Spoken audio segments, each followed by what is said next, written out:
তাদের মানে খারাপ লাগে যে এই জিনিসগুলো দেখাইতে। সেই মানুষগুলোর কথা আর নাই বলি, কারণ তাদের অভ্যাসেই হলো খোঁচা দিয়ে কথা কওনের, গালিগালাজ করণের, এটাই হলো অভ্যাস।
হ্যাঁ,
গরম ঢাউনটা দিদি বাবা।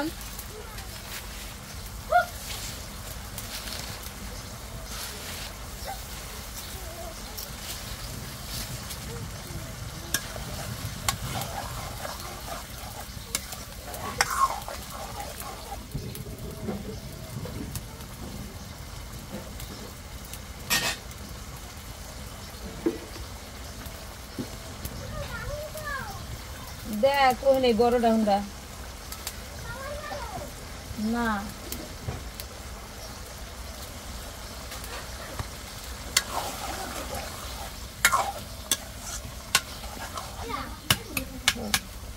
আর এটা না এটা না এটা সাথে বড়টা দেখে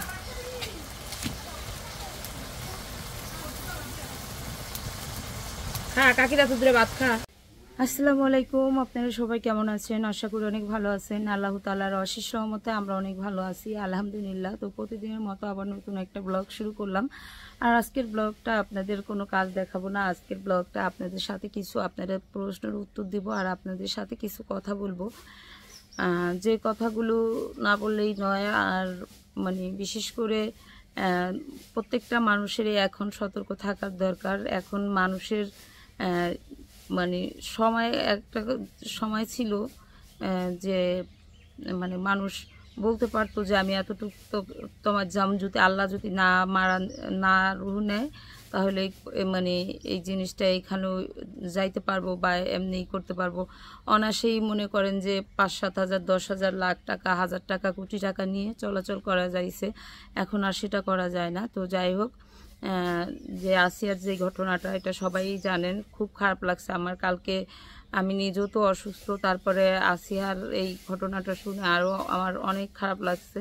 আমার শাশুড়ি মা হলো পাশে হলো পাতা হতেছে, তো সেই শব্দটাই হচ্ছে। তো যাই হোক, অনেকেই বলছেন যে কালকে আমি যেই ভিডিওটা দিছি অনেকেই আমাকে বলছেন যে আপু আপনার এই ফার্নিচারের সাথে ঘরের ভিতরে একটা ড্রেসিং টেবিল নেবেন, একটা আলমারি নেবেন, একটা ওয়ার্ডরোব নেবেন, মানে সবাই এই কথাগুলো বলছেন। আসলেই দেখেন, আমিও জানি যে আমার ঘরের ভিতরে কতটুকু জিনিস রাখলে সৌন্দর্য দেখা যাবে, কতটুকু ভালো লাগবে সেটা আমিও বুঝি। কিন্তু মানে এখন তো এই ঘরটা করছি অনেক টাকার লাগে গেছে। যেমন ধরেন যে 10 লাখ টাকা তো আগেই লাগাইছি। এখন এই যে ফেব্রুয়ারি মাস থেকে মানে জানুয়ারি মাস থেকে টাকা লাগাইতেই আছি, কাজে লাগাইতে আছি।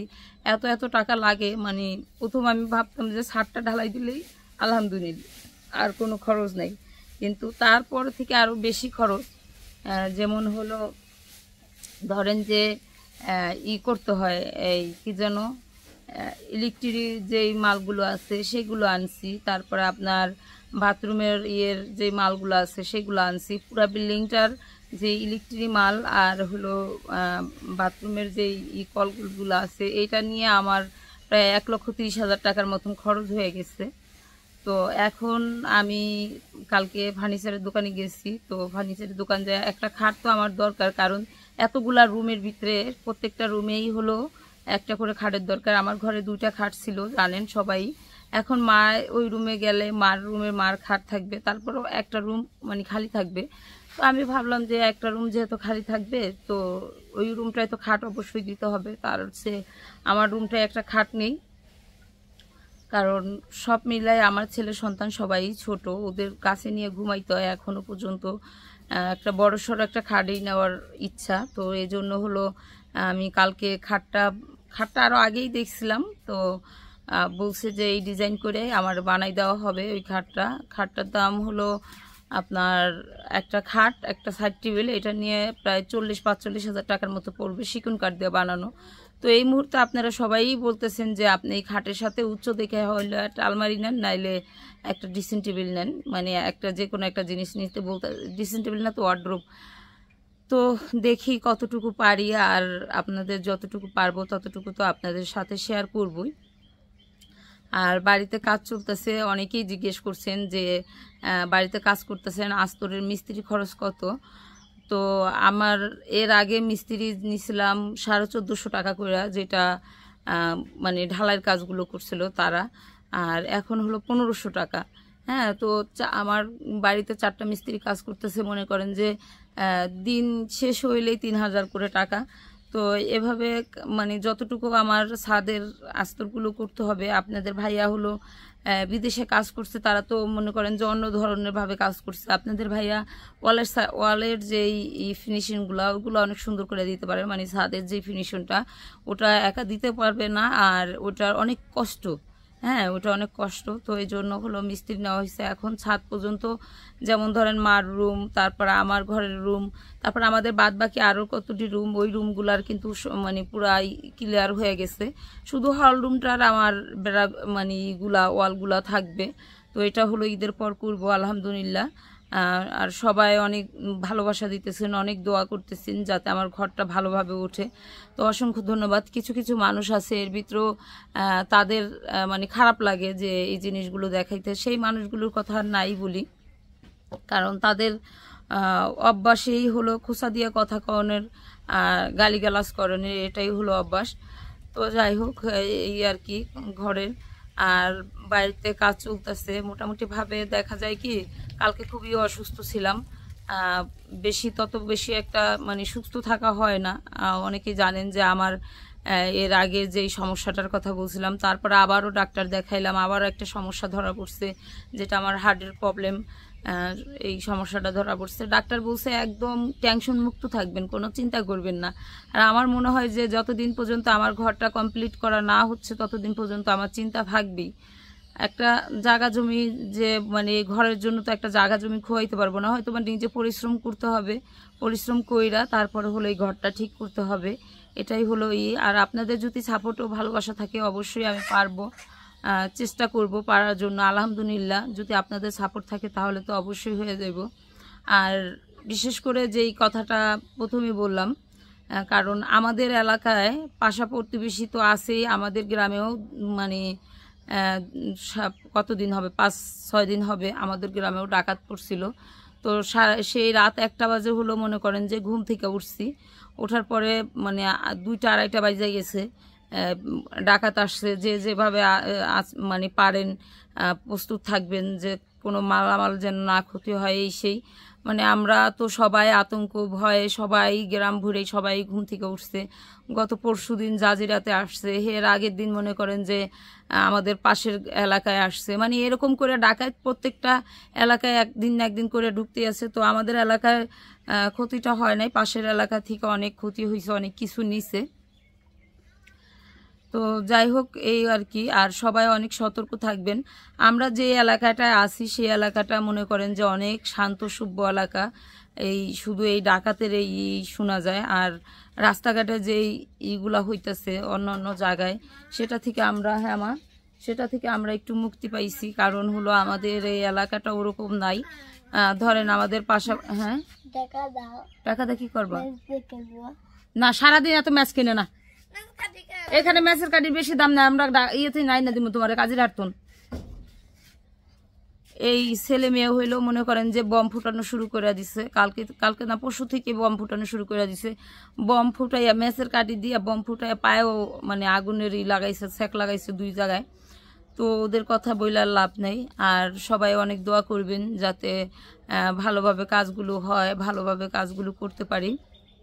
আমরা আজকে মোটামুটিভাবে বাড়িতে সবাই রোজা, আমাদের তানহাও রোজা রয়েছে। বাড়িতে আলহামদুলিল্লাহ সবাই মিলে অনেক ভালো আছি, সুস্থ আছি। আর সবাই অনেক ভালো থাকবেন, সুস্থ থাকবেন। আর ভিডিওটা দেখতে থাকবেন, যদি ভালো লাগে অবশ্যই একটা লাইক দিয়ে দিবেন। আর আপনাদের সাথে এই ভিডিওটা করলাম, অনেকের মানে ইচ্ছা ছিল যে আমাকে বলতেছিলেন যে আমার আলমারির সাথে একটা উঁচু দেখে একটা ওয়ার্ডরোব নেওয়ার জন্য বা একটা আলমারি নেওয়ার জন্য চেষ্টা করব নেওয়ার জন্য। আর যেই ভাইয়ের দোকান থেকে মানে আমি এই আলমারি খাটটা নিতেছি, সেই ভাই বলতেছে আমারে যে আপনার কি লাগবে আপনি নিয়ে যান, পরে টাকা দিয়েন, সমস্যা নেই, আপনার টাকার নিকে চিন্তা করেন না। আসলে এই কথা বললে তো আর হবে না, কারণ একজনের দোকান থেকে একটা জিনিস আনতে হইলে তাকে ধরেন অর্ধেক টাকা তো অবশ্যই আগে দিতে হয়। আর যদি অর্ধেক টাকাও না দিই তাহলে আমার নিজে থেকেই খারাপ লাগবে যে কিরকম আমি এই জিনিসটা আনলাম, আমার ঘরে আছে কিন্তু টাকা দেওয়া হইলো না, টাকাটা কবে দিব এই চিন্তা থাকবে। আর যদি একবারে নিয়ে আসি কি না, তখন আমার ওই চিন্তা থাকবে না, আমি সব কিছু মিলা ঘরটাও সুন্দরভাবে সাজাইতে পারবো, আমার কোনো টেনশনও থাকবো না, এরকম। তো যাই হোক, আর আসিয়ার এই ঘটনাটা তো সবাই অবশ্যই জানেন। ওর আত্মার মাগফিরাত কামনা করি, যেন ভালো থাকে। হয়তো বাবারা অনেকেই বলতে পারেন যে আমার বলার কি কারণ হইল। আসলে খুবই কষ্ট, খুবই খারাপ লাগে যে আমার একটা মেয়ে 6-7 বছরের হয়েছে। মানুষের জীবন কি, মানুষের ভাগ্যটা কি, আর কখন যে কার সাথে কোন দুর্ঘটনা ঘটবে সেটা কেউই বলতে পারবে না, এক আল্লাহ ছাড়া কেউই বলতে পারবে না, এই আর কি।